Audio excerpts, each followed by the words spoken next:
Alright guys, you guessed it. Today I am testing out my handgun that I built. Shoots 410 and 45 caliber bullets. Today I'm just going to be testing the 410. I couldn't find any 45 caliber ammo. Looked for it. Right now it is extremely hard to come by. But what I was able to find at a local gun store, they had 410, what is it, rubber buckshot. So there's 4 pellets in it, but the pellets are rubber, so it's like a non-lethal shot. So now what I was looking for, but when I found it, I was like, hey, this is actually a pretty neat idea.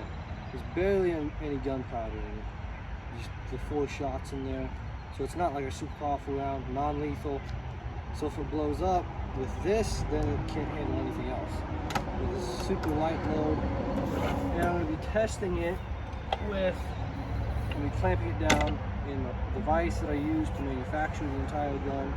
I'm clamping this down, and I'm going to be taking a string and tying it around the trigger, and holding that from a safe distance, probably with a piece of plywood or something in between me, just to make sure everything is done safely.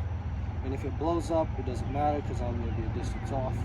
But if it doesn't blow up after 2 shots of testing it, because I only have 5 and I don't want to test all my rounds, then after 2 shots of testing it, then I'm going to see if I can shoot it with my hand, see how it shoots, see what happens. So let's get into it.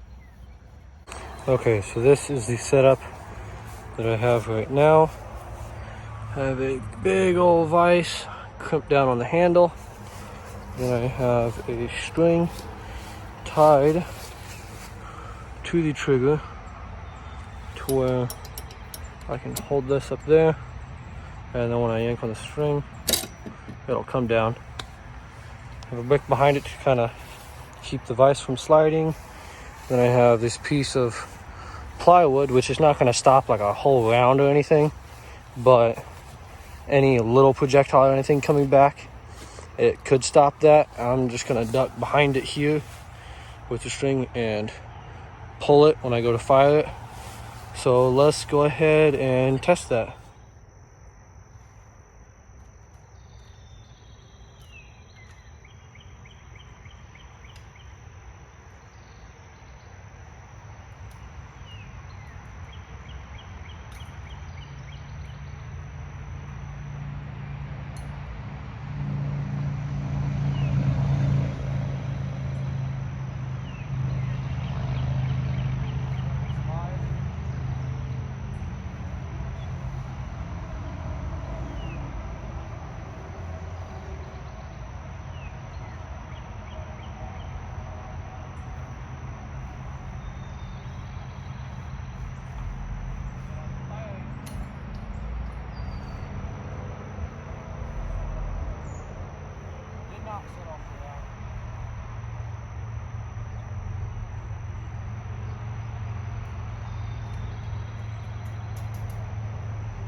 So it did not set off the round. I don't know if you can see that right there. It did hit it dead center, but I don't think my firing pin is quite sharp enough.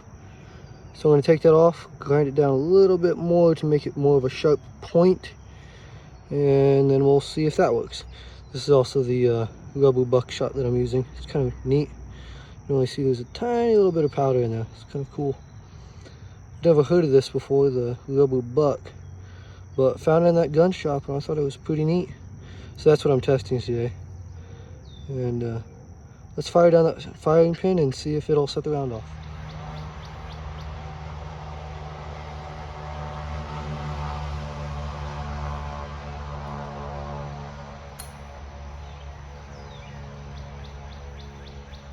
So I was having a problem with a weak strike, and I got the spring shortened on it, and I readjusted it a little bit, whereas this barrel didn't used to stick out as far. Now it sticks out a little bit farther. Readjusted some things, shortened the barrel, and now it should work. So I'm going to get this all set up and I'm going to test it.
Alright, take 2.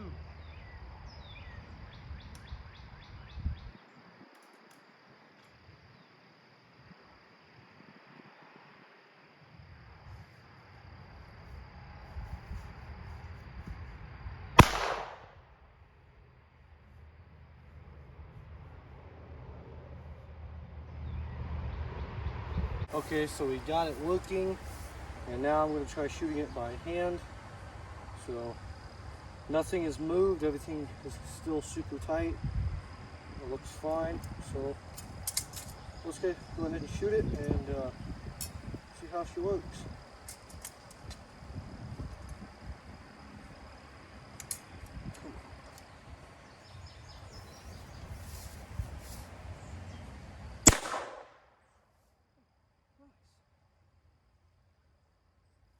Everything looks good. That had like 0 recoil at all. I was expecting way more recoil. I tensed up for it and I'm like, okay, I don't know how much this is going to kick. Now these are super light loads, so with a heavier load it could have way more kick, because these are just like the rubber buckshot, they're testing rounds. They're non-lethals, so there's like barely any gunpowder in it. I don't know if you can see that through the plastic there, but there's like no powder. See the shells go back to here and a tiny little bit of powder. So these are really not going to have any recoil. Now with a bigger round, it might help. It'll definitely have a round. With a round with more powder, it'll definitely have more kick. But with these, have like nothing. So we're going to go ahead and shoot it one-handed, just because these have no recoil, and I think it'd be cool. 22. It was literally like shooting my 22 pistol I have. Now probably because this thing is so heavy, it's probably a pound or 2, maybe 3 pounds just in the handgun. Like, it's got weight. When you hold it out, it's like, oh, it wants to go down. But it feels like shooting a 22 long rifle pistol. So that's super sweet. Well, that's it for today's video, guys. I hope you enjoyed watching this. It was super fun shooting it. It has way less recoil than I ever imagined, but it's really awesome.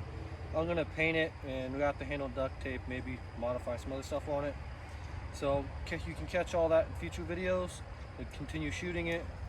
And I'll let you know how it goes, if anything happens with it, if it blows up with higher loads. I might try shooting buckshot out of this at some point. I also want to try 45 Colt. If I can find some 45 Colt, I'd definitely like to try this in here. The only rounds I found of 45 Colt so far were plus P, they were like 325 grain. Did not want to shoot those out of this gun. I want something that's a lot lower grain, but I definitely like to try it. So you can catch all that in future videos. So just like and subscribe and you can see that.